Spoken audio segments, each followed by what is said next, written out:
Viewers, আমরা এমন person কমে আছি যারা ২-৪-৫টা সিম আমাদের নামে নেই। আমরা কিন্তু প্রত্যেকেই ২-৪-৫টা-১০টা সিম কিনেছি কিংবা ব্যবহার করি। কিন্তু আমরা কি সেটা কখনো খেয়াল করেছি? একটা নির্দিষ্ট সময় যদি সিমগুলা বন্ধ থাকে, তাহলে ওই বন্ধ থাকার পর আপনার মালিকানা চলে যাবে এবং কোম্পানি সেই নাম্বারটাই রিসাইকেল করে অন্য জায়গায় বিক্রি করে দিবে। এই পার্সনটা আমরা কমেই জানি। তাহলে ভিউয়ার্স, জেনে নেওয়া যাক কোন সিম কতদিন বন্ধ থাকলে মালিকানা চলে যায়। তাহলে ভিউয়ার্স, মূল ভিডিওতে যাওয়ার আগে একটা রিকোয়েস্ট, আপনি যদি আমার চ্যানেলে নতুন হয়ে থাকেন এবং ভিডিওটা যদি আপনার ভালো লাগে, একটা সাবস্ক্রাইব করবেন। তাহলে শুরু করা যাক মূল ভিডিওটা। তাহলে আমরা যদি কোন সিম কতদিন বন্ধ থাকলে মালিকানা চলে যায়, এই প্রশ্ন আমরা প্রথমেই রবি সিম থেকে নিয়ে নেব।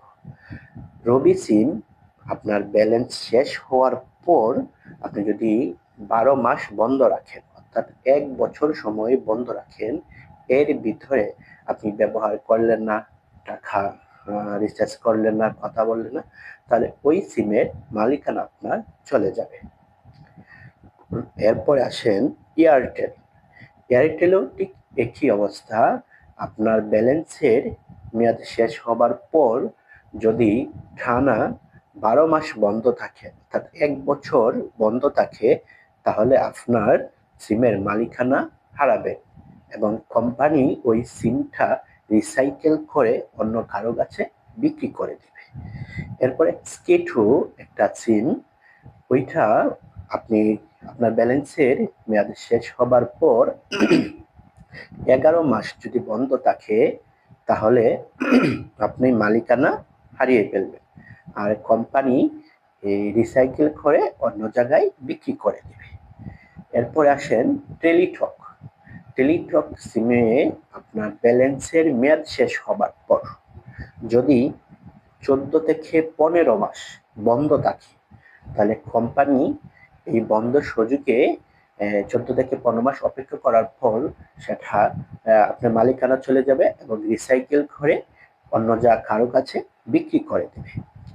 এরপরে বাংলাদেশের সবচেয়ে বেশি জনপ্রিয় যে দুইটা সিম, গ্রামীণ এবং বাঙালি, ওই দুইটা সিম আপনি প্রথমেই যদি আমি গ্রামীণ সিমটার কথা বলি, তাহলে 11 মাস আপনার রিচার্জ ব্যালেন্সের 11 মাস সময় যদি ওভার হয়ে যায়, ব্যালেন্সের মেয়াদ শেষ হবার 11 মাস যদি আপনার গ্রামীণ ফোন অর্থাৎ গ্রামীণ সিমটা বন্ধ থাকে, তাহলে আপনি মালিকানা হারিয়ে ফেলবেন এবং কোম্পানি সেটা রিসাইকেল করে অন্য কারো কাছে বিক্রি করে দেবে।